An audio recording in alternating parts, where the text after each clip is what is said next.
What's up, everybody? You are tuned in to the Revelers Rule Podcast, and I am joined today by Ray of Cigar Clowns. How are you, my friend? Thank you for joining me. Oh, Kyle, thank you for having me. It's a pleasure to be here and sit down and have a conversation with you, man. No, absolutely. So we are obviously separate parts of the country. You are in New York, if I'm not mistaken. I am. So tell everyone a little bit about Cigar Clowns, because I know the story. You know, just some friends in New York got together and decided to, make your own cigar brand. So give us a little bit more details on how you guys first started the brand. You want the shorts? I always get my balls broken because they say, "Oh, I don't take a breath when I talk," and everybody just kind of sits back and has the popcorn, and I just go through the whole story. So anytime you want to give me the like. No, it's all good. I mean, we've got time. I'm a long-winded person, so I don't mind a person who talks. So please, by all means. Well, first of all, finally, right? I mean, we've had a little bit of technical difficulties ourselves of trying to get this going and sitting down. Part of it was on my end. It's been a crazy for us. It's been a crazy couple of weeks. But finally able to sit down and hang out with you. But I'm glad you're here. Yeah, man. So love the content, by the way. And like I reached out after you reviewed, before I get into all shit, after you reviewed the Goldie, I had reached out to you on Instagram because that's what we do, because we're a mom and pop, first name basis type of cigar brand, and we've kind of always been that way, kind of leading into our story. But yeah, like always trying to look out and reach out and, talk to people. I do a lot of the social media content for the brand. So that's kind of like my end of it now, with three partners. There's three of us at this point. It's myself, my partner, Joe, and Danny. We started off with 6 through the process from infancy in the beginning stages of the Cigar Clowns until now. I mean, for those who know, and you said a little bit about it, I'll give a little brief thing. Myself, Joe, and one of our other childhood friends, used to hang out on Friday nights, and I had just started to get into cigars, probably more so. Like I had my first cigar when I was a little bit younger on, but I didn't really pick up cigars probably until like the very early 2000s.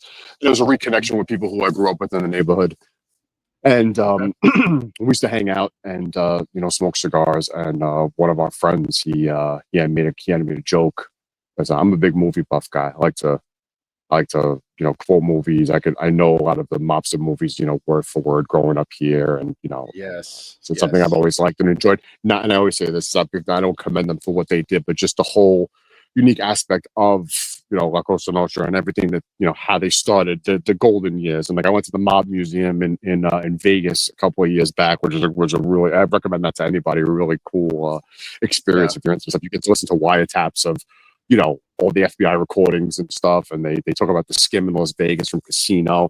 But anyway, so I was getting my balls broken because we're a bunch of New Yorkers, and that's what we do. We're a bunch of bull breakers. We all grew up in Brooklyn. 3 of us had grown up in Brooklyn, and I was like, oh, I quoted. Are we PC on this podcast, or we not curse or no cursing? No, feel free. Go for it. I like feeling free. So he turned around to me, and I turned around to him and I quoted Goodfellas, and I'm like, oh, what am I, fucking clown? I'm here to amuse you? Because that's what we should call our cigar group that we hang out with. We're a bunch of clowns. We're a bunch of cigar clowns. So that name, I mean, the name's been around since probably, I would say, like 2002, 2003, maybe. And we just hung out. It was the infancy days of social media. So it was like we hung out with our friends and family members and smoked cigars, and there was like a little click thing that we did. So everybody had clicks growing up, and Facebook had started up. We started a Facebook group page, and then as we continued along to hang out and continue to smoke, we would go to Drew Estate events and barn smokers and local shops and any events that were going on in the shops. So, like, we were really into it. We would do Cigar Fest week. We would go out to Hamburg. We would do all the shops at PA. We would stay at Split Rock. Like we used to go coming back with swag. What swag did you get? Oh, look at the bed. What did we get? What's the limited edition coming up? Like we were geeking out about it. It was cool. You know what I mean? So yeah. So we did that for many years, and then along our journey of hanging out and kind of getting to know a lot of people and becoming friendly with people in who smoke cigars. Buddy of mine from work kind of got into it, and he started hanging out with us. And then my my boy Danny, who I've known for 20 plus years, he was kind of wanting to stop cigarettes and he wanted to try something different. So he was doing cigars, and he really got into cigars, but still continued to smoke cigarettes. And he's still with me today. And he started to love it. And then, we had Nick and Bart, and Bart came along with Nick. He, kind of got into cigars through Nick and was interested, and he had a mind for, certain things that could help us out in the business aspect. And we made a cigar in 2018, just as like a, to kind of say that we made a cigar. And there was this local place in Jersey in Perth Amboy, they used for weddings. So we rolled, we had cigars rolled and we gave them out to friends and family and shit. And so through that process of, us continuously hanging out and doing shit, the pandemic hit. And the pandemic was, fucking terrible for a lot of people. And all of us are blue collar guys. Not one person in this collective is a white collar guy. Well, Murphy is now. He's not with us anymore, but Murphy is a white collar guy. He moved up in the world. But where we started this whole journey, it was all blue collar guys, and we all worked during the pandemic. I was on rotating shift for my job, my everyday, my 7 to 3, I should say. And I continued to work. Joe, we were all working. So what we would do at nighttime, because there was no sports, we were all locked down. We couldn't do shit. So we would sit in the backyard or sit in our little, cigar, tent or, cigar little man cave thing, and we would hang out every night. That was it was literally the 6 of us every single night, kind of just, put the family to bed. You needed your kind of downtime, kind of talk, discuss the day. So that being said, we were talking one night, and I believe it was Joe brought up. He's like, we know so many people in the industry with everything that's going on. And it's like, why not make a cigar? Let's try to make a cigar again. Maybe we can, and give some, people to keep their minds off things. It was kind of like on that kind of like a realm of kind of trying to figure out something to do during the pandemic since we had all this time. So fast forward, we had somebody who we knew in the industry who had a contact, who had a cousin or something that worked at one of the factories down in Nicaragua, undisclosed. We still to this day haven't disclosed what factory that is, but it's a known factory. And they had this allotment of 500 cigars that was sitting there. I don't know if they were samples for a brand. I don't know, but they supposedly, according to them, they were sitting there for a long period of time. Maybe there was a mistake in them, and they had to redo them. Whatever the story was, I send them up to us. We'll try them out. Tried them out, and we liked them, so we took the whole allotment and we put, we made, bands, and we were kind of like bootlegging cigars. That's what it kind of felt like. We were bootlegging cigars during COVID, where everybody was locked down. Like, oh, where could you get cigars from? Or where did you get this? So, one turned into now. I think we just, with the limited release we just dropped, which I'm smoking right now, the Russian Bear, the Sputnik Russian Bear. I think 38 releases to date with 4 core lines at this point, from 2 different, from late 2019 to the fiscal year now of 2025. And we lost some people along the way. People decided to go in other directions, and as it stands right now today, myself, Joe, and Danny are the Cigar Clowns. Like I said, I have my specific areas of expertise in the business. Joe has his, and Danny does his thing behind the scenes for us, and his wife Ro, who I thank in almost try to thank in every single podcast and interview that I do, who does a lot of our back house stuff for us and helps us out a lot, with the load and stuff like that. But yeah, man, we've just made great relationships in the industry. I mean, I can go on forever. Awesome. You got me go. I'll go for another 45 minutes. It's like I'm giving a presentation. It's like a presentation now. It's like 4 hours. No, it's and honestly, it's your story. It reminds me of so many stories that I heard, because there were a lot of really great brands that were born during the pandemic. Absolutely. And because of very similar reasons to what you were describing, just there was, a lot of us, essential workers. I was working, at a hardware store, so I had to work, and everything like that. My wife thankfully has the ability to work remote, with her job and everything. So, we were good in that regard. But yeah, man, it was just there were so many people like yourself and your friends that just they thought to themselves, you know what, we spend so much time smoking cigars and we enjoy so many different types of cigars. Let's try and make our own.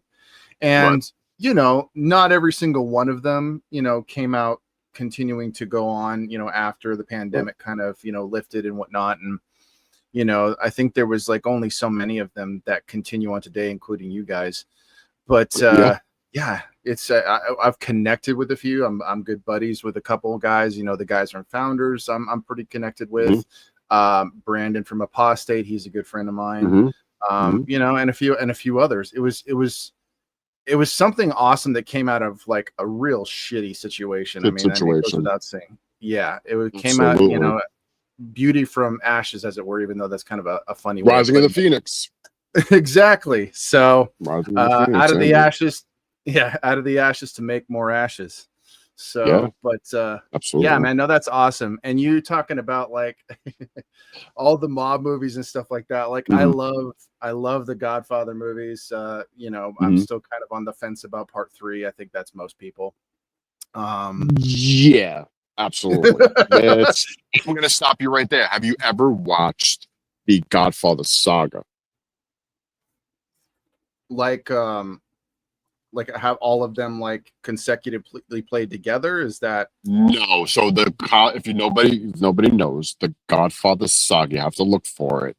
I saw it for the first time on VHS. I mean, I think you can get it on DVD or stream it somewhere at this point. But what they do is they actually take apart 1 and 2 and they put it in chronological order. So you're watching the movie in chronological order. So they're taking young Vito, and you know, from part 2, all the little, you know, the flashbacks that Michael has. They take that and they start the movie from him coming, you know, his brother getting killed, his father getting killed, and him coming to America, and it kind of leads like it's a, you know, from beginning to end instead of being broken up the way Coppola did it. It's actually really cool to watch, like that. No, yeah, I think I have heard of it now that I think about it. But I haven't been able to watch, but now I need to, just because I mean I'm gonna have to carve out a decent amount of time, but you know, because they're fucking long, but they're great. Yeah, bro. Yeah, absolutely. No, I have fun doing Marlon Brando impressions, because I don't know if you know this about me, but I'm also hit me. No, hit me. That's my favorite shit to watch on the internet, bro. Okay. Hit me. Okay, here we go. Kidding me? We've known each other many years, but this is the first time you've ever come to me for counsel, for help. I can't remember the last time you invited me to your house for a cup of coffee, even though my wife is godmother to your only child. You know, I that opening. Bonacera. What did I do to receive such respect? I love it. It's such a great such a great series. Just, I mean, just for the story alone, but like one of the things that because I was watching a documentary about the Godfather, and it had like obviously everybody involved in production that's still living, and you know, talking about it, but even like guys like Michael Franzese, who I've met, by the way. He's actually a really cool guy. He was interviewed on it and all that kind of stuff. Yeah, I like Michael. He's a pretty stand-up guy, but turned his life around. Yeah, he turned his life around. He found God, and you know, he did a lot of fucked up shit, and you know, went the way he went, but he came back around, and you know, it's well, and the thing that blows me away most is when he's talking about when he became a made man that night. Like, out of all the guys that were made that night, he's the only one still living. It's crazy, right? It is crazy. But kind of going back to what I was saying, like that the Godfather really illuminated what that life was truly like. Because prior to that, you had like the old gangster movies from like, you know, the 30s up to the 50s. You know, it was kind of angels with dirty faces. Yeah, exactly. And it was kind of, I don't want to say corny, because they were doing the best they could with what they knew. But at the same time, you can't help but laugh a little bit about it, because it was very exaggerated. It wasn't, you know, it wasn't completely based on reality. Yeah, 100. I mean, for me, like the Godfather is like, I think that they cemented the imprint as far as, you know, guys like Scorsese coming out and putting out Goodfellas, or doing, you know, and kind of following, like they made it to give it, it's like they were the first. Like, so like when I rank my movies in that format, in that genre, like I take the Godfather 1 and 2 out automatically, and they're in the rafters, Hall of Fame status. They don't have to be on the top 4, so I can eliminate them right away, because to me those are the 2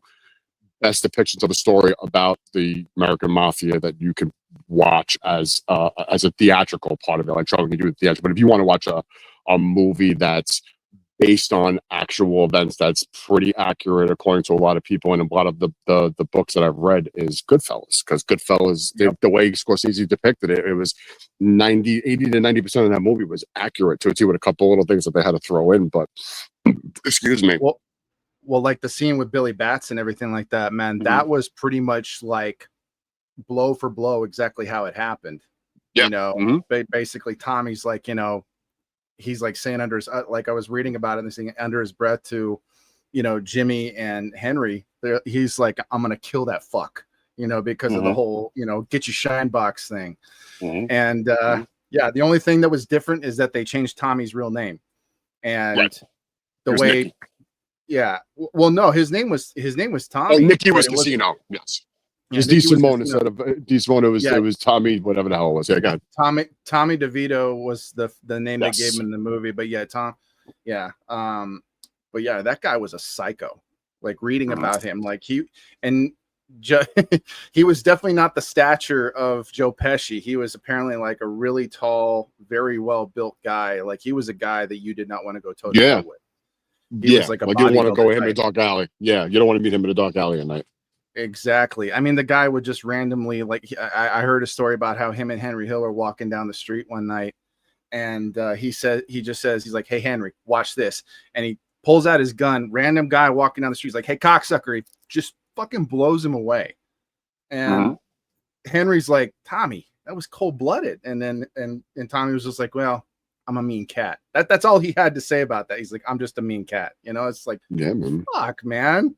That's the lifestyle. It's just like it was, but he took it to a whole different level, which is why, like, I mean, they don't actually know what happened to him because he just was gone one day. They kind of tried to depict it as best they could in Goodfellas, which is probably close to how it happened because he pissed off too many people, and after killing Billy Batts, it was over. That wasn't an approved hit, so he screwed himself from that. But no, I love those movies. I remember when I was a lot younger, I was always afraid to watch them just because it was just like, man, that seems like just such an insane life. But, you know, after watching them, I'm like, I need to watch this again because it was that good. Yeah, very well done. Absolutely. So, but yeah, it's a shame that I didn't, because, like, you know, over the years, I've been, you know, getting more and more familiar with so many different boutique brands, because boutique brands is pretty much almost all I smoke. I was in New York in 2022 for the first time, and me and my wife, we were just there for just for fun. We went to go see a couple Broadway shows, and what'd you say? I got to see Music Man with Hugh Jackman, actually. Nice. That was a hell of a show. And then we saw Moulin Rouge with Aaron Tveit, which was really good. We had a great time, and we were actually in Little Italy for a tiny bit, and I stopped by Mulberry Street Cigars, but they were fucking closed.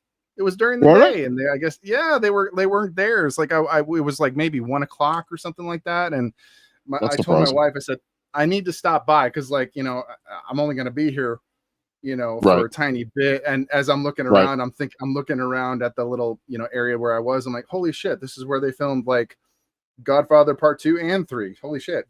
Right. And I was kind of tripping out for a second, but yeah, I knocked on the door. There was nobody there. It was locked, and I was kind of bummed, man. But I did get to go see the guys from Martinez and hang out with them for a minute. So that's pretty good guys. Yeah. So but it's a bummer. I didn't know, I hadn't gotten familiar with you guys yet, because I would have stopped by to say hi as well wherever you guys were at. So there's always next time, right? There is always next time. I don't know when that's going to be, but hopefully sooner than later, because I fucking love it there. I could say the same thing if the next time I get out to Cali. I haven't been out to Cali since 2022 or 2023. We went out to California. We did myself and Danny did an event at OGT in Oakland. Okay. Yeah. No, I love those guys. I've been there. I went there. I've only been there once, but it was back in like late 2020, early 2021. Casa Cuevas was doing an event there, and Lewis and his family. They actually have sponsored my channel for a while, but I went there and hung out there and had a good time. It's a different kind of vibe because it's an outdoor lounge area. Yeah, and it's gone now. He moved. That's it. He's gone. What? You didn't hear about this? Yeah, he's moving to North Carolina. He's done in California. He's on the road now. He's literally. I think So he's moving the whole operation to the East Coast. Yeah. Oh well, shit. Shout out to Eric. Big supporter of ours. Yeah, no, he's great. What I loved about his business is that he really liked taking on cigars who weren't like the massive names, you know, not necessarily just the heritage brands, but a lot of the smaller brands and things like exactly. You guys and Casa Cuevas and a few other brands too that got set up there. I mean, it's one of the few places, especially here in California. Now, if you go to places like Arizona or some of the smaller states, as Arizona especially, they got a lot of those smaller brands in the shops. And at much better prices too. Much better prices. Yes. But I frequent Arizona. Yeah. So yes, I know. Yeah. So you know Brandon and Adam Zuber and all those guys. So yeah, no, they're buddies of mine too. And yeah, man, it's a bummer because like Tim Swanson, yeah, he's a pretty good guy. I haven't seen him since I've been to Arizona twice in the last 6 years. And the first time I went, I got to meet him for the first time. And the second time I went, I didn't get a chance to stop by his shop. But yeah, no, he's a good guy. He's a good guy. And totally forgot where I was fucking going. Oh, no, with California, they're scared to take on smaller brands in their shops. Just because they want to stick with what sells. And what sells are the more established, well-known names, brands that have been around anywhere from 30 to 100 years, depending on which brand it is. Absolutely. But it makes it rough because I took a stab at being a cigar rep for like barely a minute, and I was being an ambassador for Apostate, and I was also helping out a buddy of mine named Marvin Benavides Cigars. I don't know if you're familiar with their brand. I've heard of. Yeah, no, they're based out near where I live, like Riverside area. They have a warehouse in the high desert in here in Southern California. And I was kind of trying to move his cigars a little bit, but man, people are just really, really shy and kind of timid when it comes to that. And they consider it for a minute, and then there might be one or two that are like, oh yeah, you know what, let's maybe give this a shot. And then like last minute, I had it happen at least once where it's like, I would like to, but there's no guarantee it's going to sell. So I got to stick with what sells. And it's just like, all right, man, I did my best. I mean, from a brand's perspective, right? So we have a lot, like you had touched on it earlier, like you used to like to smoke boutique cigars, and being part of Smoke In and getting his subscription basis, he highlights a lot of boutique brands. The boutique brand it's had a gazelle growth over the past couple of years, especially during the pandemic. My partner Joe talks about it all the time, and the problem is that there's a lot of variables, right? And you know what? And this is not me. I'm not shitting on anybody. You run your business how you want to run your business. All we could do is like we're in the mindset of like, I'm not going to come beating down your door and beg you to take my shit. You're either going to hear about us and be like, oh shit, I need to get on this train and see what's up and take it and see if it does well for you. Because there have been shops that are like, oh, we heard about you, we want to bring you in. Okay, cool, we bring him in and it doesn't do well because their customers, clientele, they don't like it. So where does the problem lie? It's either the shop owner is not pushing the brand and making like a highlight or putting it in a bundled deal, or trying to put it out there because they don't want to do the work. Or two, they're pushing it and their clientele is just not into it because they're into other things, which is completely fine as well. There's nothing wrong with any of that. For us, it's the shops that like Smoke In, OGT, Mardo, who we just linked back up with. He took a little bit of a, we were on a hiatus with Mardo for a little bit, but now we're back with him, and we love it, and we're happy to be back with with Mardo. It's kind of changing of the guard type, but some things, it's like, all right, you did your thing, all right, I'm going to kind of shift off and go in another direction, and some come back, some don't. It's just the nature of the business. But there are a lot more, like you were touching earlier, there are a lot more, I think, shops now who are realizing the potential in what the boutique industry, not just us, but other brands are putting out there. Or like a Toro Cigar Company, who's a veteran-owned company, who's a huge supporter of ours. And we were the #1 selling cigar brand for his shop, last year for 2024. That's a fucking huge compliment, man. That's a humbling experience to be like, yo, we were the #1 selling brand for your shop. Or you got a guy like OGT who's we've been featured in his society, his box drop for like 5 or 6 drops throughout the time that we've started, or even with Smoke In and being in the Smoke In and the packs. It's a humbling experience. So there are shop owners who embrace the boutiques and want to push the boutiques because they know the quality that's coming out of the boutique brands. But there are other shops that like to stick to their core line stuff of the vintage brands, and there's nothing wrong with that, because I smoke vintage brands. I started in Drew Estate as a cigar smoker. The first premium cigar I ever put on my lips was an Undercrown. the first cigar. Once I put that undercurrent in, I never picked up an acid again. I never picked up a Fat Bottom Betty. I never picked up a fucking tobacco. I never picked up an acid ever again in my life. I was done. I'm like, you know what? Yeah. That's it. And that's how I started my journey. And I went through, and I still have Drew seat to this day. I can literally sit there, Kyle, and listen to Jonathan Drew talk about tobacco for hours and not be bored because he's so passionate about it. And he's a big, you know, and I say this all the time. He was a big inspiration for me because, you know, he's from New York. How he was hustling and selling cigars out of his trunk by the World Trade Center when he first started up, and pushing the brand to leaving the brand and then coming back. And it's, you know, it's inspiring, you know, and you kind of look up to people like that in the industry, you know what I mean? And it's like, it kind of gave us that little bit of a drive, and we kind of wanted to, not that we wanted to follow Jonathan, but we wanted to always be doing something different with our brand. Like we did, you know, we did a 3-ring circus. We featured 3 shops across the country. We did a release kind of like, you know, it's a different shop. We're small fish in the pond at the end of the day, but we try to do, you know, different things and try to approach things differently. And, you know, the guerrilla marketing, like Joe talks about all the time, is huge for us. And it's something that's been successful with doing these limited drops and breaking credit card machines and selling out and having FOMO with people and having such a cult following that we've had over the past, you know, 5 years. It's been a wild ride, ups and downs, slips and falls, but it's been fucking fun, dude. I'm not gonna lie. No, I can imagine. And it's like, it's one of those things that, like, I'll be honest, over the last, I would say 4 or 5 months, I have like thought to myself here and there, just like, you know what? I wonder what it'd be like to like make my own cigar, you know, and you know, it's not fun. No, I know it's a process. I know it is like, it is not something you just do. It's something that can tell you horror stories, but I can tell you horror stories, bro. Horror stories. Our freaking band factory burned down, bro. Our band factory in Dominican Republic burned down. Like, yeah, your project is gone. That's it. Like, you got to start from scratch.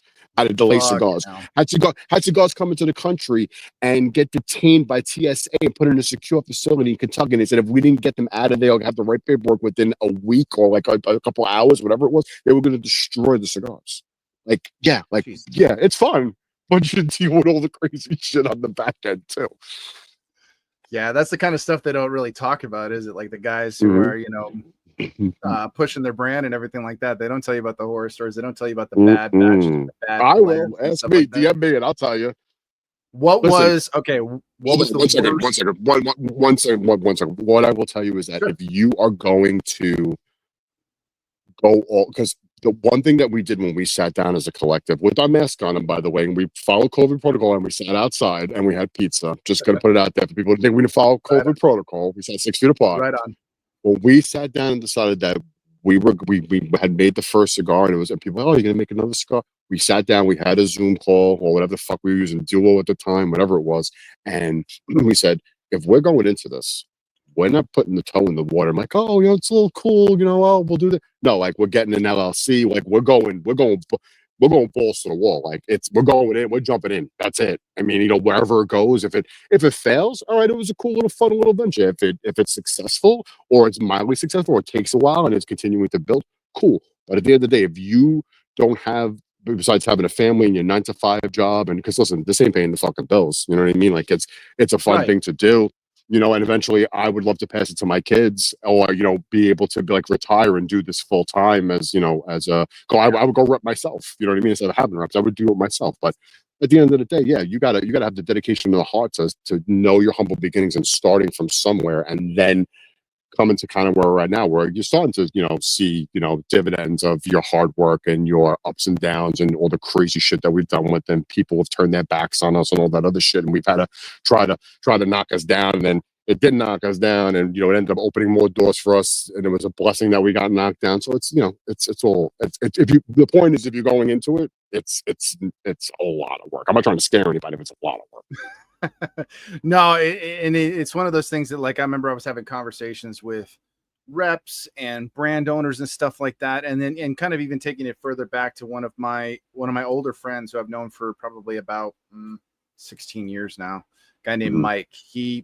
He has, you know, a clothing company, and he goes all around the country to different auto events and races and things like that, and he covers them on his website, and he's he's one of the hardest working guys I know. One of the things he told me when I was kind of getting started on a couple of different projects was he's like, it takes 10 years to become an overnight success.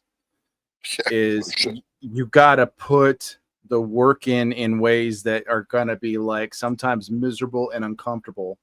And you're going to wonder, why the fuck am I doing this at least a few times? And then, you know, but as long as you stay the course and you know, put foot to ass every single day, you're going to get where you want to go. It just might take longer than you think.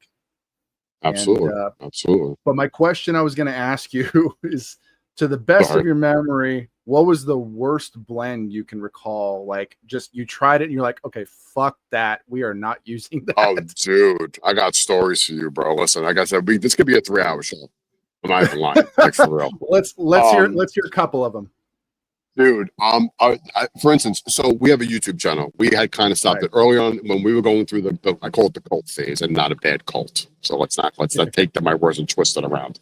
It's all when we were going through the cult, when we were going through the bootleg and underground stage and stuff like that, we had started to. So okay, so this is the best. This is basically the best way I can say it. And I'm going to quote the Bronx Tale. I got 2 educations, from the street and from school, right? And from my home. I got 3. I got the triangle, right? So I got home ethics, school, and the streets.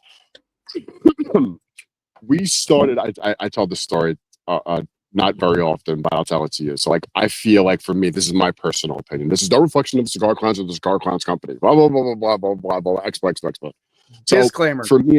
Disclaimer. So for me, it's like, I feel like it's like being in the drug game, right? It's like you started off, you know, we were bootlegging, doing what we had to do to hustle. We were hustling. And now we're to the point where we got to, you know, making friends and connections in the industry, to having, you know, blenders believe in our vision and what we bring to the table, and respecting our palate, and building those relationships to making our own product, and now putting our own product out. So it's like that evolution of your infancy stage and where you started, which are humble beginnings for us, because we were learning the industry, even though we were cigar smokers and we enjoyed going to lounges and, you know, tasting different profiles and, you know, following different brands and learning about cigars and kind of training our palate, not knowing that we were going to end up having a brand, but, you know, and taking that knowledge and being able to put it into the blending process. And now we have blenders that we work with, like Ish and Tony Barrios from Styoni Cigars, who've master blended a lot of our stuff. You know, especially the limited edition that we just did with Transylvanian tobacco and Russian tobacco. You know, with the mad scientist. I call Ish the mad scientist. So working with Ish and, you know, and doing those, you know, doing those fun projects. It's like so we had a YouTube channel. We used to do a thing called Taste Tester Tuesday. We had our closest friends who started with us from the beginning. And when we were testing blends, we would have the factory send us up extras, and we would say, all right, this is what we're smoking. There's 3 sticks on this one. There's 4 sticks in the one. We're going to smoke this one on this Tuesday. And everybody smokes the same cigar. You can go back and check it. We have a YouTube channel, Cigar Clowns. If you ever want to go back in time for a couple of years ago and see what we used to do, we had Boston Jimmy on there from Stogie Press was one of our guys. Wow. You know, we had royalty. We had Dan Ravenelli from 505 Cigar Review. Like I love Dan. He's such a cool guy. You know, I love that guy. Evil Empire, Joe from Evil Empire. We used to come. He would do it with us. Like, we would sit down and we would send him cigars. And there was a run of cigars that we had gotten. We were looking for a Lancero. A little long stuff. People, you gotta put a Lancero. You gotta do a Lancero. We were looking for a Lancero for such a long time, and we smoked some really fucking bad, fucking horrible. Like, it was when we smoked it. Like, it was like breathing air in the winter. There was just nothing to it. It was just like, you just blowing smoke. There was nothing to it. There was no flavor profile. There was no. It was terrible. Wow. One tasted like a bouquet of flowers. It was so overabundance of flower flavor. I'm like, dude, like, this is fucking terrible. Like, I'm not even smoking this. This is horrible. So, yeah, there's been some fucking blends that have just been like, and again, you know, you're kind of testing the waters. You're seeing where your palate range is, and, you know, and you kind of, you know, trying to build a bond with your blender and kind of, you know, figuring out where they're at, and you give them your input. And so it was a cool process to it. It was cool to bring our closest friends with us to do that, you know what I mean, and have them jump on a YouTube channel and do every Tuesday night or every Tuesday night of the month. I don't remember. I think we did it. I don't think we did it. We might have done it a weekly at one point, but yeah, we went through that process, and we had them. And fun fact, 2 of the blends that we done. One being the Heartbreaker that we did, which was a sun dried San Andreas wrapper on that thing, and the roadies, which we put out about a year ago, which we dedicated to our 4 closest, guys who started with us from when we were just starting in the beginning to, with the first stick handing out to people till now and stuck with us all the way through. We did a cigar for them. They picked those 2 blends. That panel picked those 2 blends. So they can say like, oh, we helped pick that blend. Like when we have that, you know what I mean? They could like shit like that. Like people in cigar industry ain't doing that shit. No, it's it's everybody has a process when it comes to like, especially picking out blends and things like that. And sometimes, when you have the convenience of being able to like spend time at a factory and really, go through the various types of tobacco, but other times you got to outsource it. You got to really you got to know a guy who knows a guy. And that guy is the one who gets you your tobacco, or he's already got, it's like, I got these blends right here. Why don't you try them and see what, if you want to do anything with them, and we can, basically, you got these blenders who are trying different things, and it's like, just try these and see what you think of them, and maybe we can, figure something out, get you a cigar for your label and whatnot. Let's put it like this. Like even with Tony, who I have a very close relationship with. I talk to Tony very often from Stylione Cigars. He's become a very good friend. And he's a great human being. If you have the opportunity to sit down and have a conversation with the man, he's a gentle, warm, caring, respectable. He's the fucking man. That's my guy. I met him once. So, I met him once at TPE 2023, and he just handed me a pack of cigars. Just handed me a pack of cigars. I was like, yeah, he's a really great guy.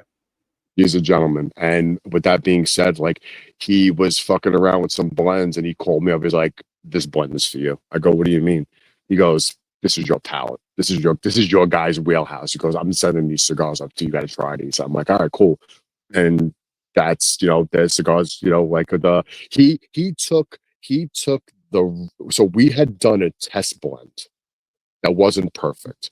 And we had a decent, it was like a limited edition thing that we had put out. We had gotten our hands on tobacco, and it was an Ecuadorian Sumatra wrapper, and it was good. It was a 6x50, I believe. So we had given it to Eric from OGT Cigar Society to put in as like an extra bonus for society at the end of the year and kind of get feedback from people and see what they thought about it. So we got, mixed, reviews. I would say, 70-30 is positive, but we want to be closer to that 90 range, for us as a brand. We like to kind of be, in that higher echelon, right? So we took the blend to Tony, like, listen, Tony, we got this blend. It's really good, but it's like missing a few things that we need to kind of like, toy around with. Could you take this blend and figure some shit out for us? He's like, I got you. Takes the blend. I say about a week and a half goes by, maybe 2 weeks. Calls us up because I'm sending you guys something. All right, cool. We don't know what it is. We just think, it could be something else he's trying to us to send while he's working on it. Doesn't tell us anything. He sends it to us. He sends it to us at a 6x50, 6x52, 6x50. Oh, I think all sizes. I think all the way up to 60. Oh, Tony, all right, we'll get on a call. We'll smoke them. Which one do you want to smoke first? He goes, we're gonna smoke the 52 first. Okay, cool. Smoke the 52. What blend is? What do we think? He goes, this is the blend that you guys sent me. We go, really? Okay, it's a Sumatra. Yeah, I did some of this, some of that. All right, cool. We went through the allotment. We all kind of, as a collective, came back together. We loved the blend in the 54 gauge. It was fucking lights out. And today, that is the Rodeo Clown, which is our one of our 4 core lines. And in homage to Tony for taking that blend and doing what he did. And his brand is based on horses, and he's a horse breeder. His family's been horse breeders for decades. We named it the Rodeo Clown in honor of the collaboration and him taking that fucking blend and perfecting it to what it is today. Now it's in stores, across the country. So shit like that is like, you know what I mean? That is so cool. That is so cool. I love hearing stories like that, just because, like, we have the disadvantage, like those of us who are just the consumer, or even the influencer types, people like myself and others who do cigar media, which I love all cigar media, by the way. Thank you for doing what you do. Go ahead. Oh, I appreciate that, man. Thank you. I appreciate that. And now obviously I know better, and a lot of my contemporaries know better too, where like initially when we were getting started, we're thinking like, oh, it must be so cool and so chill being in the cigar industry. We know better now, but we have the disadvantage of just not realizing like what really goes into every single blend, how much trial and error, how much work, how much testing. I mean, I know that there's tons of fun elements to it, just because you're getting to try different blends. Some of them are okay, some of them are fantastic, some of them, like you said, were just so bad you had to throw them out. But there's always a story behind it. There's always a really fun story, and it may not be like this crazy story, but at the same time, it is a fun story to tell because what you just told me, I think that's fantastic. It's awesome. I love hearing stories like that. I love hearing a story behind a cigar. Yeah, absolutely. Yeah, 100% it's cool, man. wild. It's like even with Ish, we had told Ish at one point when we started working with Ish, we're like, listen, bro, we want to do a cigar. We're kind of thinking of like this, king, prince, like royalty type of line. We kind of want to pay homage to the old country. We want to have like a flagship, like, upper scale, like on a upper, like a higher end cigar.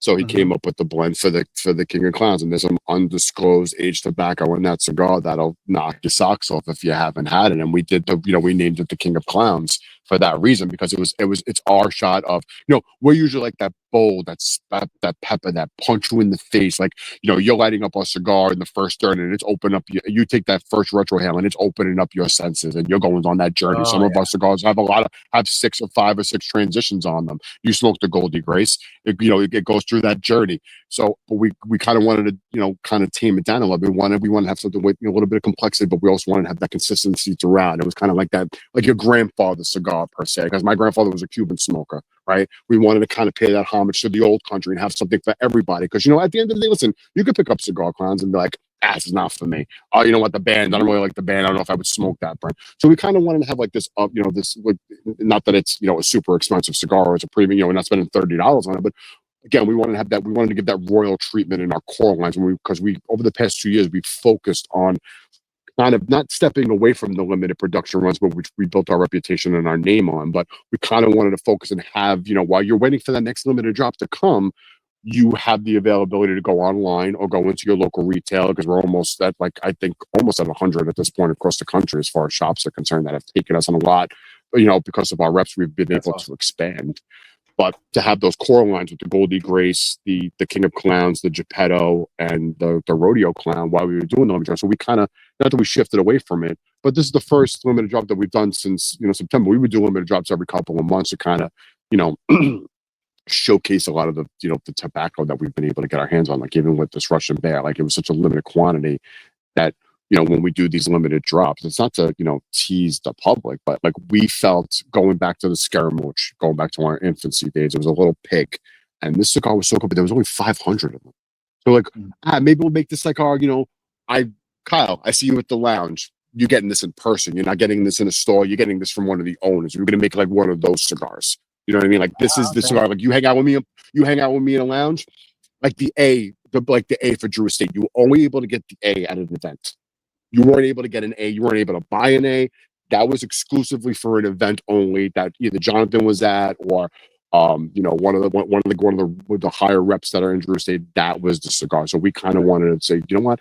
Why are we going to be limit this to handing out to certain people? Let's put it out, and it fucking sold out in less than 24 hours. That's awesome. Gone. That's so that was so cool. Like. And we felt as a collective when we sat down and had the meeting, it's like, we thought about it. Like, do we want to keep this for ourselves and do what we're saying? Or let's put it out there and whoever gets their hands on it, we blasted it all over social media, first come, first serve. And that kind of started the craze for the limited drops for us. Because every limited drop that we were putting out, people were like, yo, where is it? Is it gone? Can I get it here? Oh, do you have any left? It's like, dude, it was like a craze, and it was fun, man. It was fun. I dropped my cigar. There we go. Nah, I do that. Gosh, I do that at least once. A few times a month. What are you smoking? I drop a fucking cigar. I'm smoking the EP Carrillo Maduro. Nice. We gotta get you some sticks, man. What's that? We gotta get you some sticks. I would love that. Thank you, man. That's very absolutely. kind of you. I appreciate that. That's one of the, like, just kind of touching on relationships between influencers, brands, brand owners, manufacturers, and stuff like that. That is the one thing that continuously blows my mind in the best way possible. And especially going to events like TPE. I haven't gone to a PCA yet. I'm hoping next year will be my year I finally go. Is just that the kindness, the generosity, just the all around embracing of just, because of the passion of cigars and the enjoyment of them, it's just you automatically feel like you're part of a family, and it's 100%.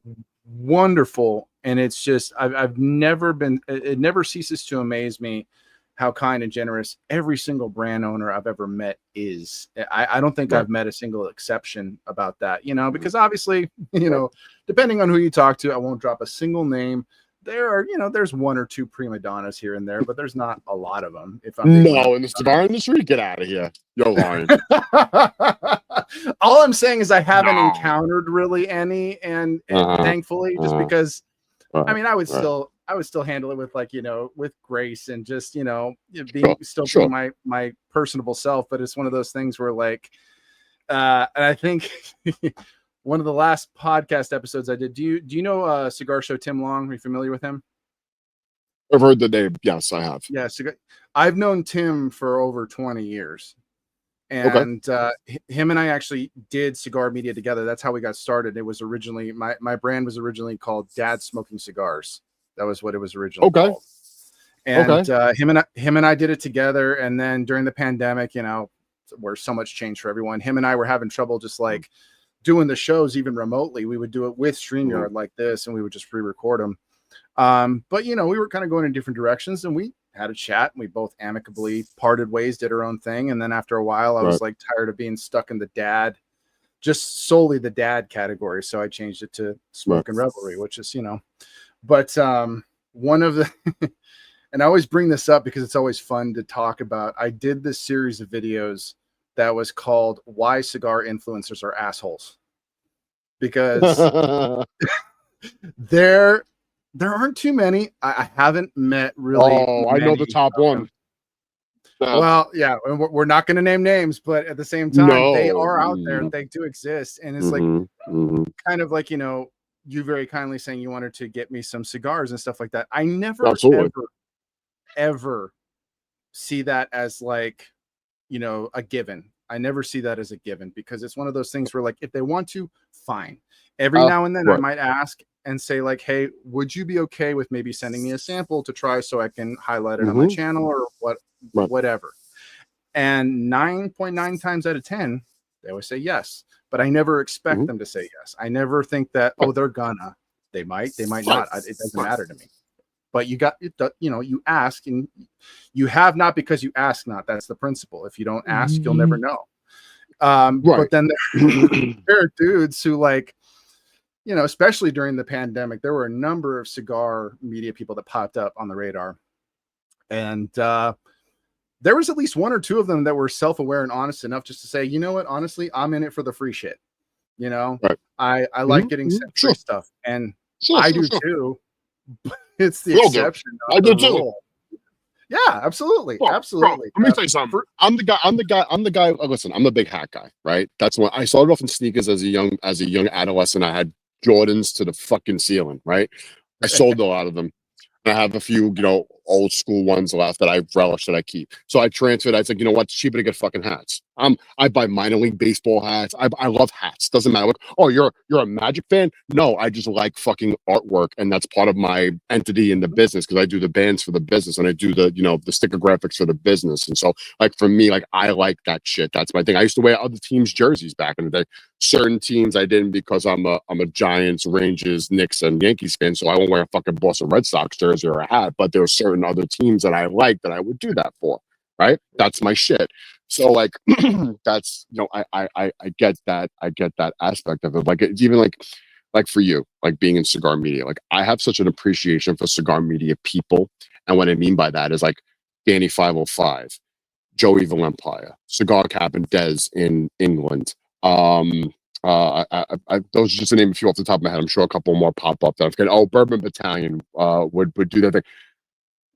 We all kind of started at the same time during the pandemic, and you would go on Instagram, Kyle, and I'm sure you know this, and I would scroll the top of the story feed, and you couldn't get, without scrolling for 5 minutes, Find Not Alive about cigars during the pandemic. Everybody was, until they regulated it, which is, listen, I can talk about the regulations in the tobacco industry for another 2 hours, and I'm not going to go down that rabbit hole, but I have my things about that, which I think are bullshit. But anyway, because it ruined it for a lot of people. And you know what? See, what people don't understand is, as much as people hate tobacco, I will say this: this community of people, like you touched on earlier, and you were just touching on, you know, which is the point I was trying to get to, is that it's such a fucking great community. I can sit across the cigar lounge. You're in California, I'm in New York, and we can connect through the internet, and made things like that have made being on Instagram and making friends with people has made that possible. I have friends all over the country. I have friends who I've known for 5 years since we started a brand that I've never met in person. But I know in the minute's notice, I can pick them up and I can have a conversation with them about personal shit because we've become friends in that aspect, right? Like same thing, like, you know, with you and a growing relate, like you grow relationships with these people. And if we didn't have this technology, Instagram, Facebook, this shit might not even be where it's at right now. So I appreciate people who continue to try to hustle like yourself and these other guys and try to build a channel and try to build an audience and have brands on and talk about the cigar industry, because the cigar industry is such a great industry. People frown on tobacco, but if you actually were in the industry and met the men and women and everybody in this industry, it's yeah, listen, there are like we talked about earlier, there are influencers who are fucking assholes, but 90% of the community is you know, great, you know, even Kevin been on Kevin's show a bunch of times, you know, and down in Florida with him. Like, you know, it's, you meet these people and you kind of build these relationships with, and it's a big part of what makes the community.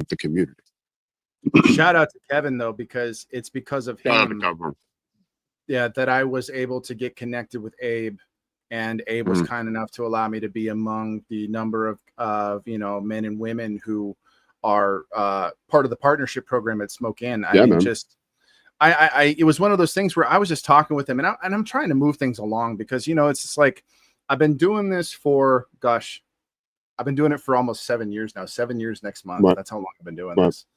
And you know, I mean, I never would have thought that I'd be where I'm at right now. And it was one of those things where I was telling Kevin, it's like, hey, I want to be able to like be connected with people and be an even bigger part of the community and move.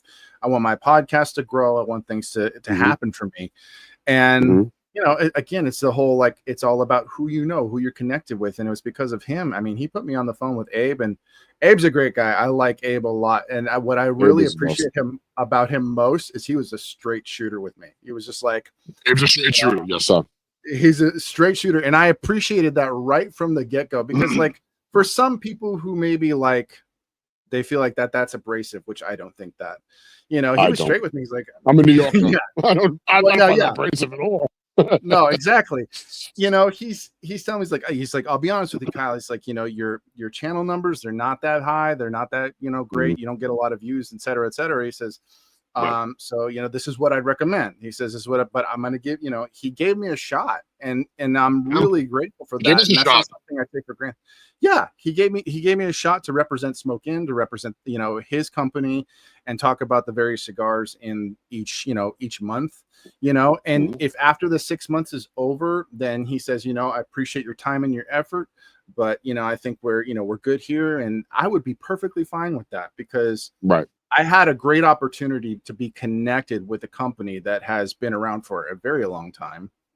Absolutely. And Abe is definitely one of the giants in the industry, especially when it comes to, you know, all the lounges he has operating, the online store, and the Cigar of the Month Club. I mean, that's no small feat, and it took years for him to get to where he's at, and it's awesome to watch.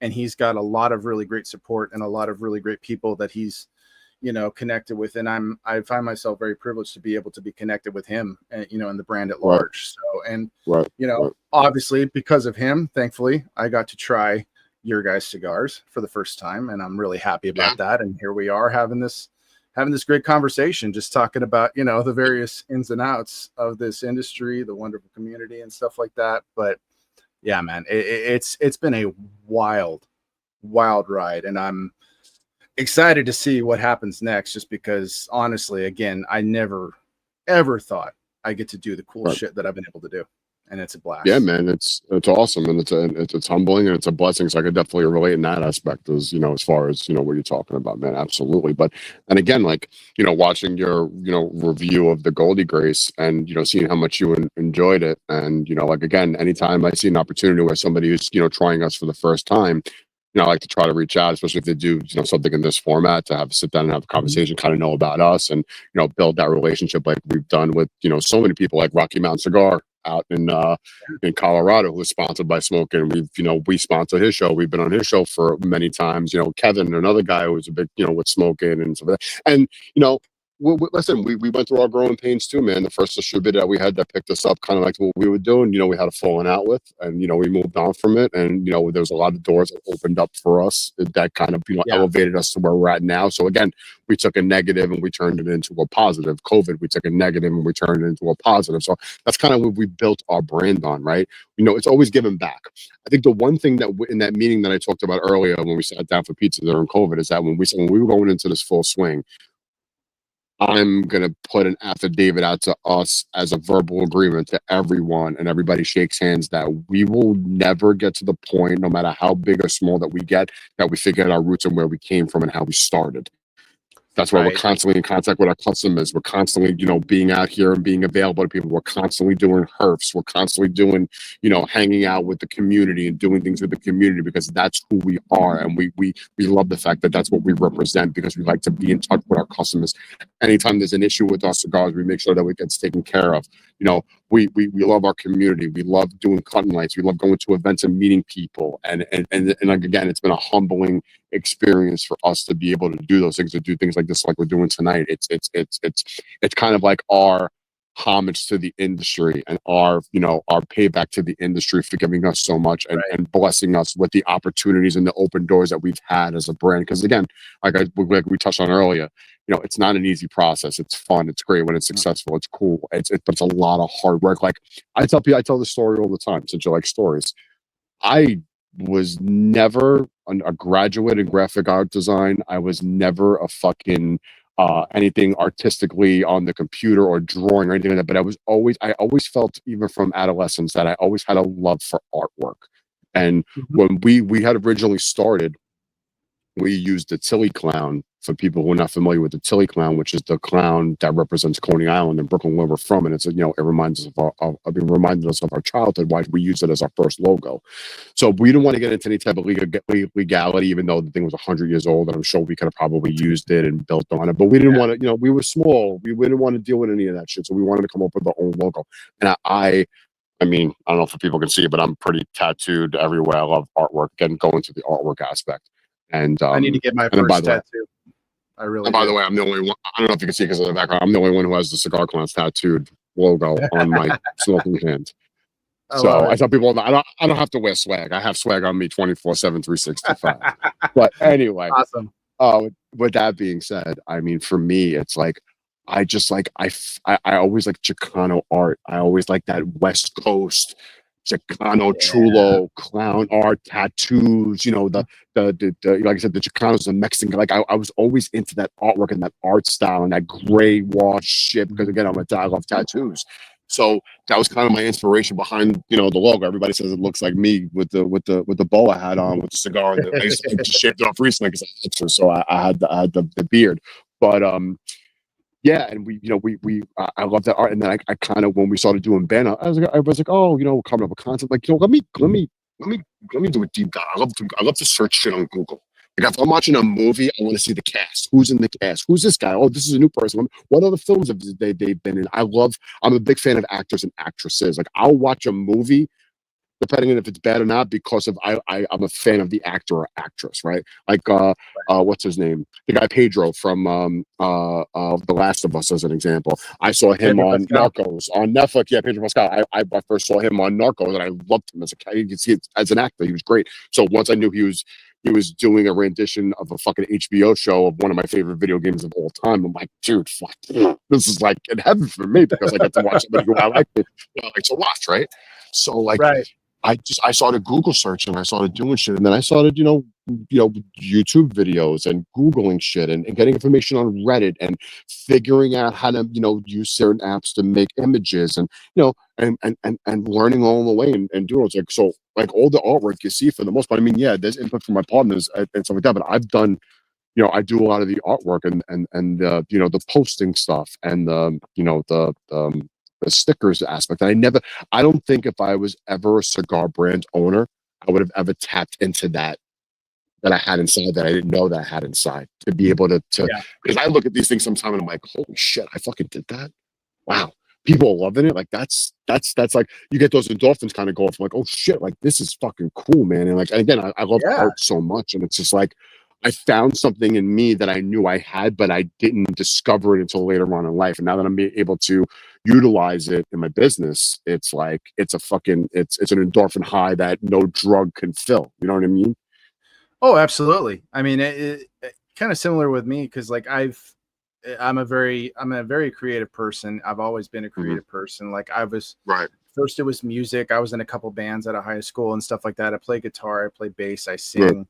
You know, I love that. And you know, yeah, absolutely. That's kind of a more dormant part of myself. But then I moved on to writing, and believe it or not, I actually self-published a novel years ago, which I don't tell anybody about anymore.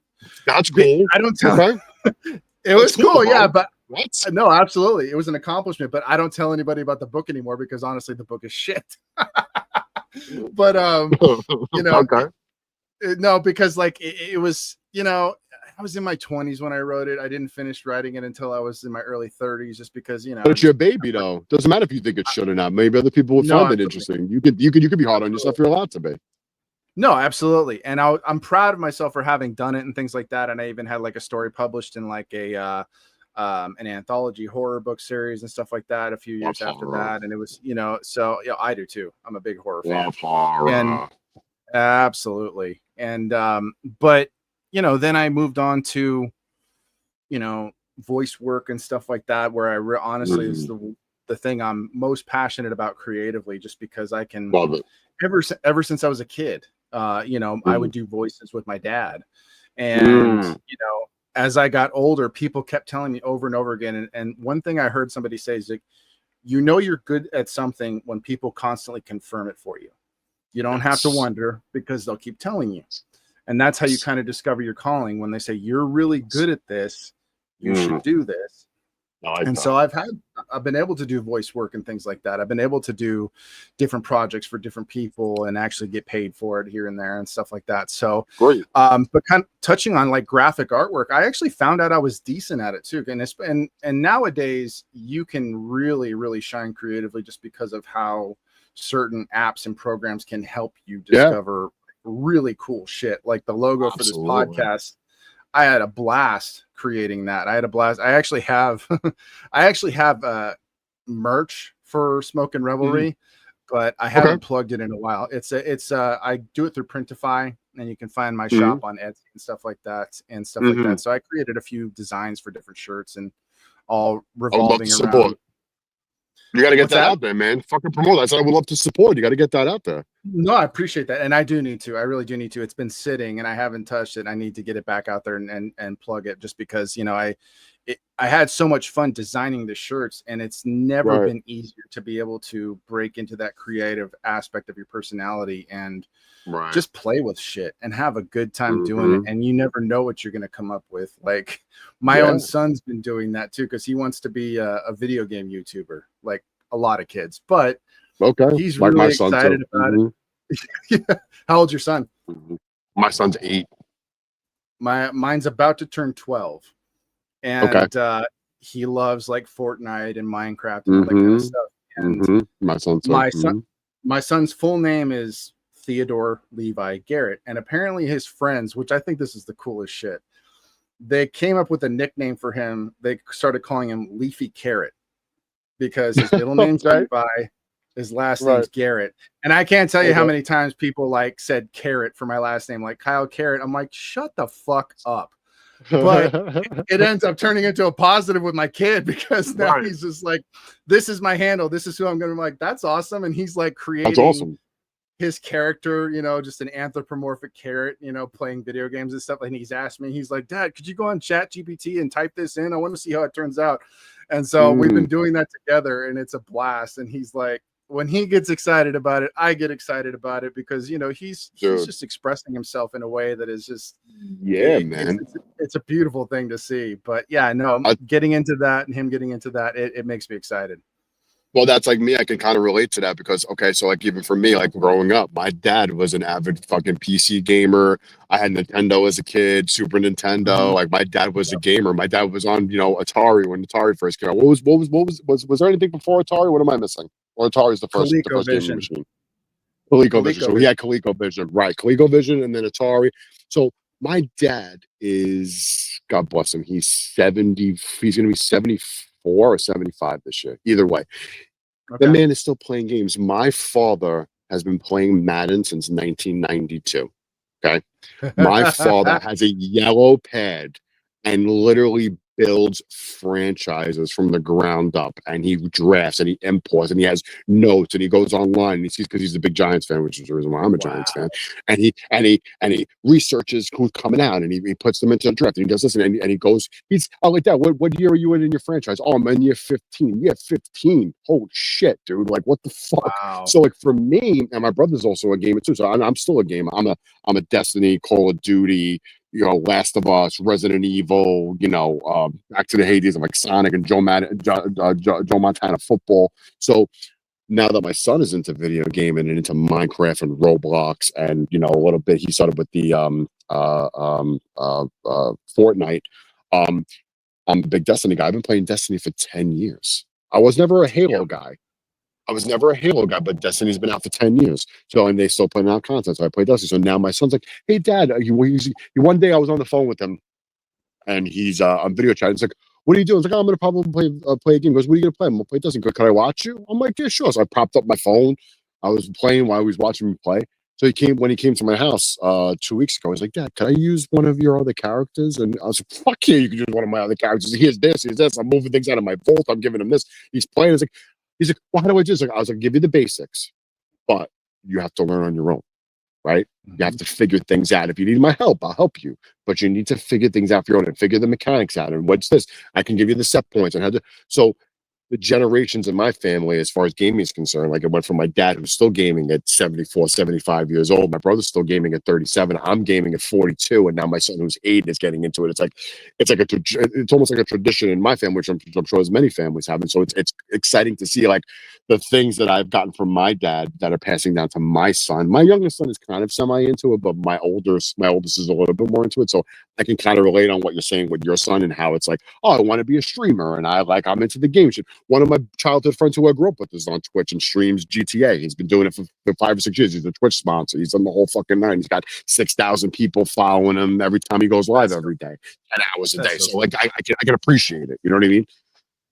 Yeah, absolutely. And it's fun because he'll ask me questions periodically. He's like, so Dad, how would I go about, because like him and his mom and I, we kind of have the talks and stuff like that every now and then, where it's just like, okay, what are we comfortable with letting him do at age 12? Because getting on and streaming and stuff like that, like we only within the last year or two let him jump on Fortnite, and we're telling him like, don't be playing with strangers, play with your friends or whatever, and all that kind of stuff. And same thing with like Roblox and shit like that, which he loves to play.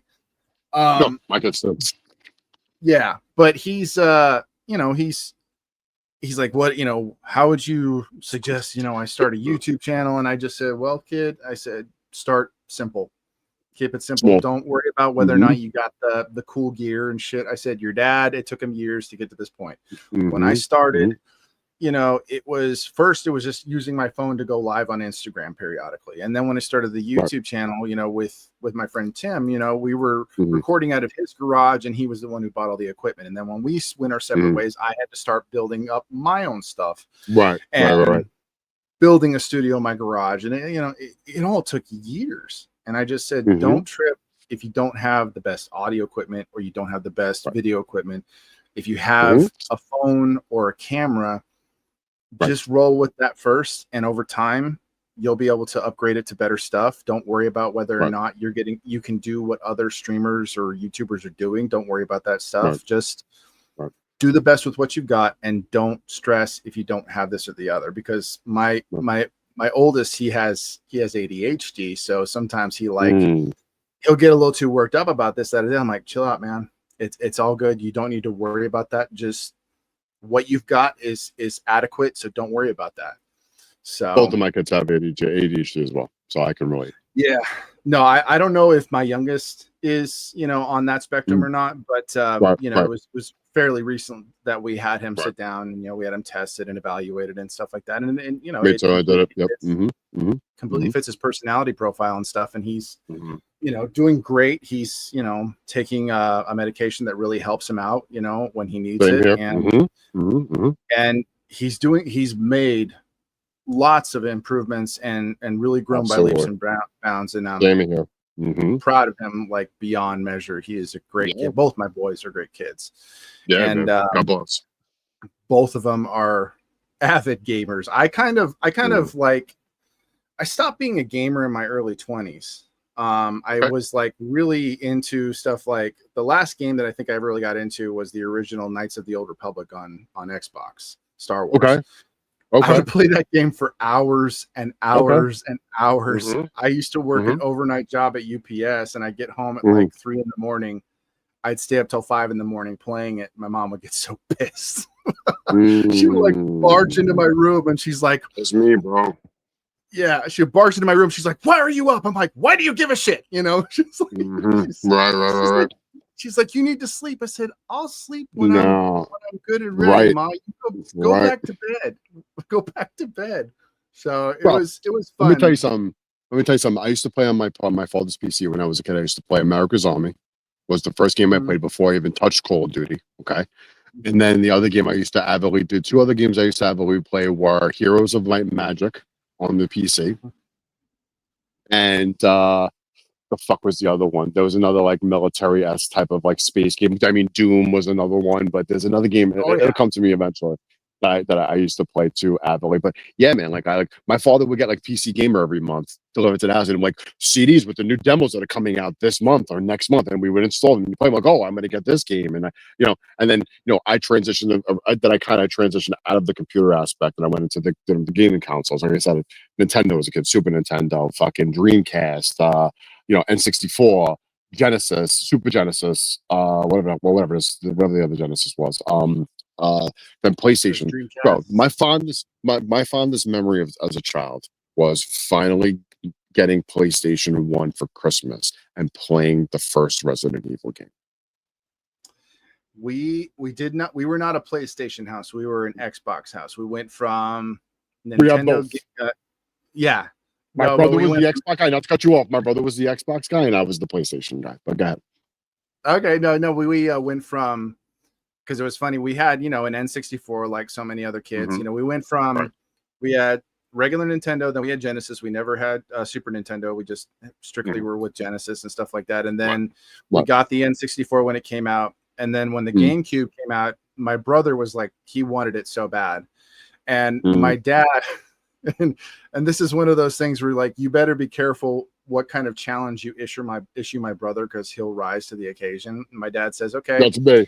Yeah, if you get straight A's this semester, I will buy you a GameCube. And done. My dad, A's. Done. My dad, he felt bad later because he said, I wasn't 100% sure he'd get straight A's. Not that he thought my brother was stupid or anything like that. My brother was a smart kid, but my brother and I got, or at least I did, I got fairly average grades. My brother was just, a couple steps above me in terms of how well he did academically. And then my brother just killed it that semester, got straight A's, proudly like waving his report card in front of my dad. He's like, well, and my dad's like, shit. Because he knows he has to follow through. So we had a GameCube for a number of years. I played like Rogue Squadron with him constantly all the time, and had a great time doing that, and Jedi Outcast, and those were my games. All the Star Wars games were my games. And then he got Xbox, and he was nice enough to, like, when he wasn't playing it, I said, hey, can I take it into my room? He's like, yeah, sure, go for it, I don't care.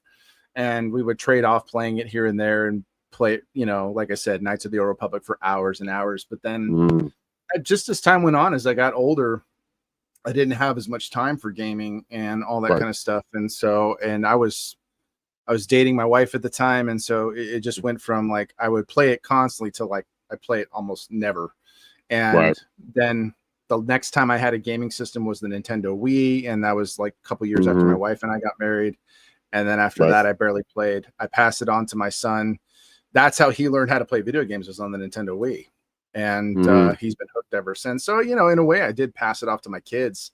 Right. And the only time I ever play video games really is I got one of those gaming sticks from TikTok, and it has like 20,000 retro Yep. games on there. That's And been a good. That's how they started.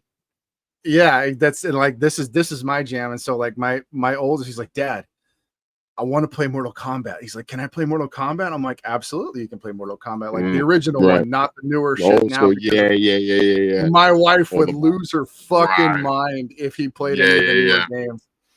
And but yeah, he'll play, you know, Mortal Kombat with me, and he'll kick the shit out of me and all that kind of stuff. So it's fun to do that. It's a lot of fun to be able to share that kind of part of your childhood with your own kids.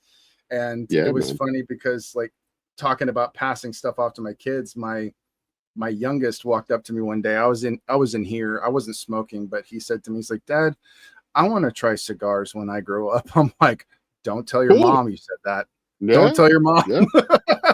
Because she, God bless her, she hates cigars. My wife does. And every time I walk in the house, she's like, oh my God. I'm like, I've been doing Go in this the for shower. years. Go Yeah, in the exactly. shower. Go take a shower. I can't be near you right now. And so I was like, yeah, don't tell your mom. Don't tell your mom you said that. I'm when you're 21, if you're still interested, cool, but don't tell your mom. Right. Yeah, it's like I bring my oldest. I bring my oldest's chops because the both of my kids, you know, with the Mario movie coming out. I'm like, oh, it's Mario. Not Mario. I'm a New Yorker. It's a Mario. Mario. It's not Mario. It's Mario. Mario. That's it. It's Mario. Exactly. So they play, you know, then they started getting into the we got them Switches for their, you know, respective birthdays, and they started playing Mario Go Kart. I'm like, oh, Daddy, you want to play against me? I'm going to beat you. I'm going to beat you. I'm like, Papa, listen to me.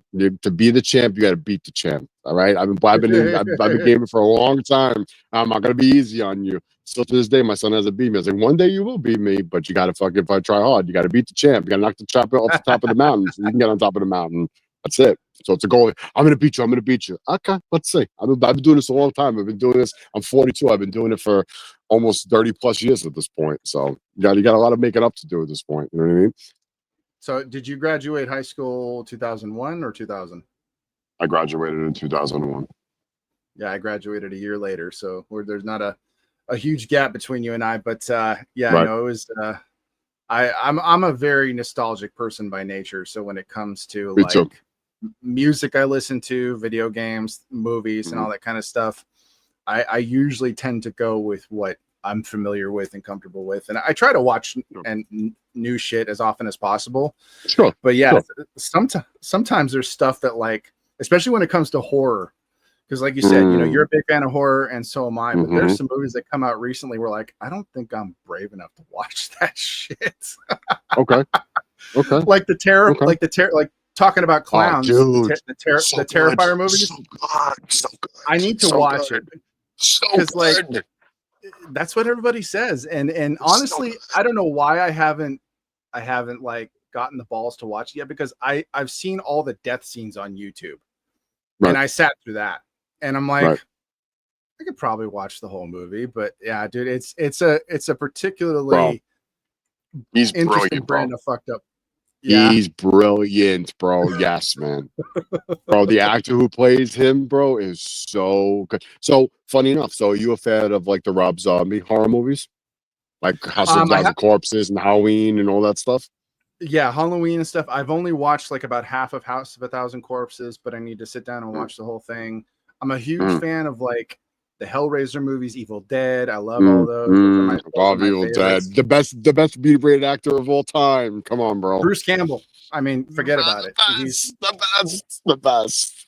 He's on my bucket list of people I want to meet before I die, because he's one of my favorite actors. I mean, horror and otherwise. I mean, I loved him in Burn Notice. I watched that entire series. I love him in that. Hail to the king, baby. Hail to the king, baby. Yeah, absolutely. So, and I got introduced to that by a buddy of mine who I was actually in a band with him, and he said, you need to watch this. And he's like telling me all these different one-liners that I know by heart now and stuff like that, you know?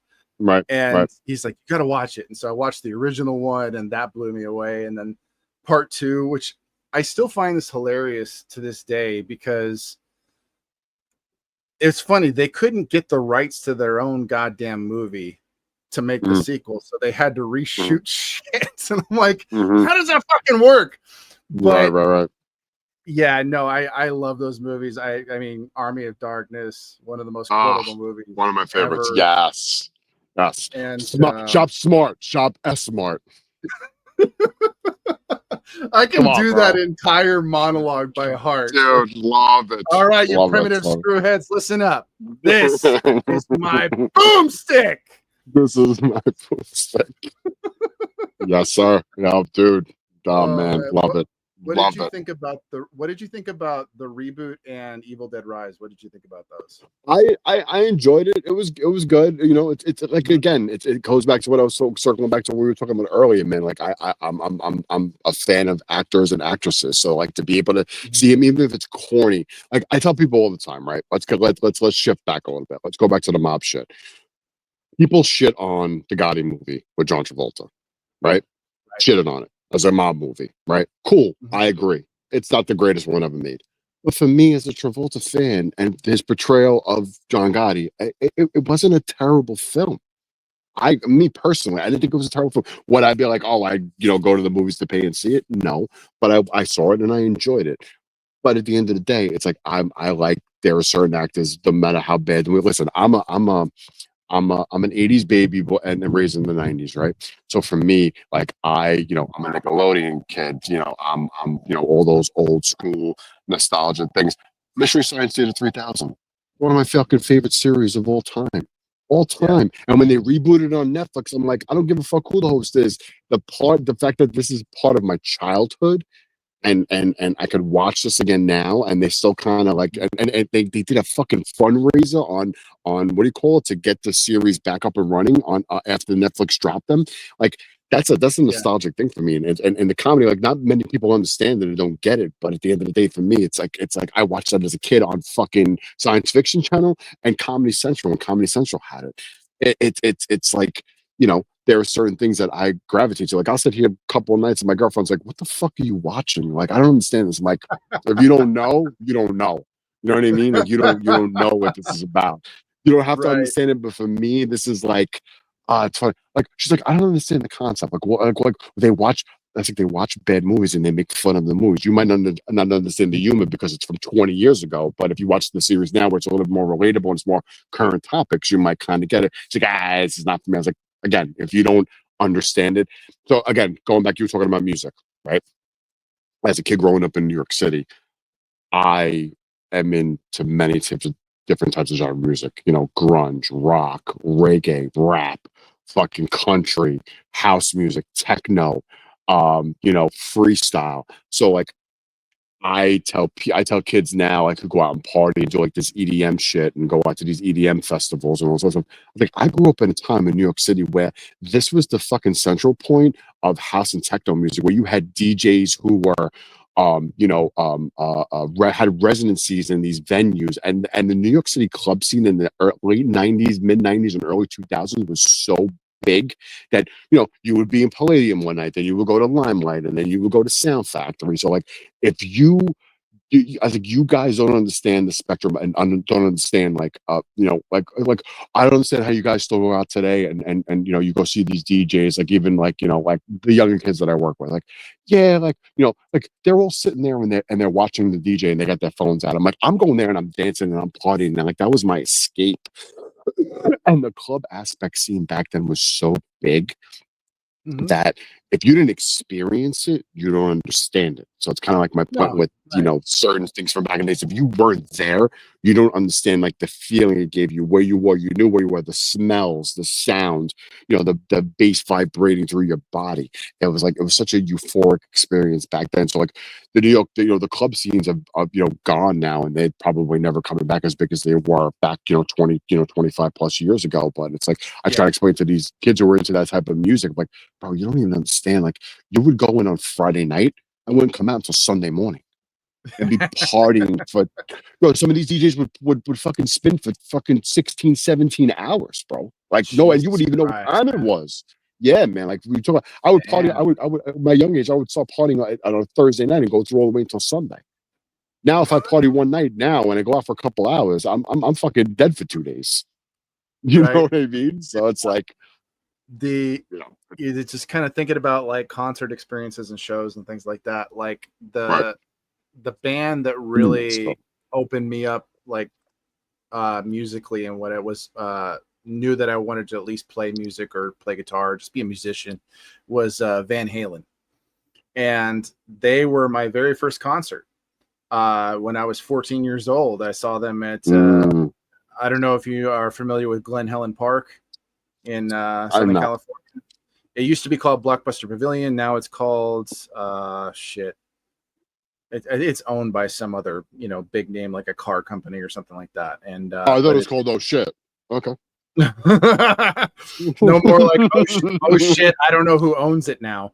Now I saw Van Halen when they had Gary Cherone from Extreme as their vocalist, so it was, you know, kind of it was a different exposure to it. But I'd been listening to him prior to that. David Lee Roth and Sammy Hagar. I knew all the guys that had been in the band. So, but I got to see them that first time when I was 14. I didn't see them again until I was 25.